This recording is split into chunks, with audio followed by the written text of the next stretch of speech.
I am completely satisfied watching కా. ఒక నటుడు ప్రేక్షకుడైనప్పుడే తను చేస్తున్న పాత్రలో జీవం ఉందా లేదా అనే వ్యత్యాసాన్ని కనిపెట్టగలడు. కిరణ్ అబ్బవరం గారు చాలా సార్లు ఇంటర్వ్యూస్ లో చెప్పారు that is not doing it right అని. He realized it.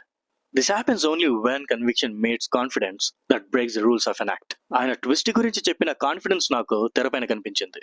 ఈ సినిమాలో music and visuals plays a major role అండి. సో కథ విషయానికి వస్తే, వాసుదేవ్ అనే అనాథ కుర్రాడికి చిన్నప్పటి నుండి దొంగతనంగా ఉత్తరాలు చదివే అలవాటు ఉంటుంది.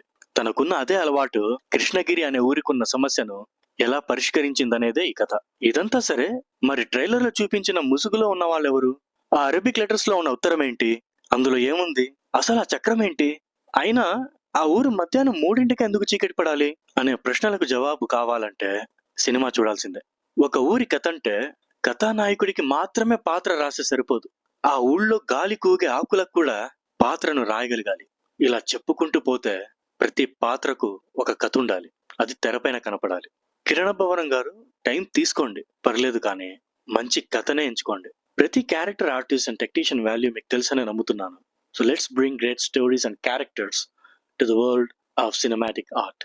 ఈ వీడియోకి ఇంతే. మరి వెళ్ళొస్తానండి.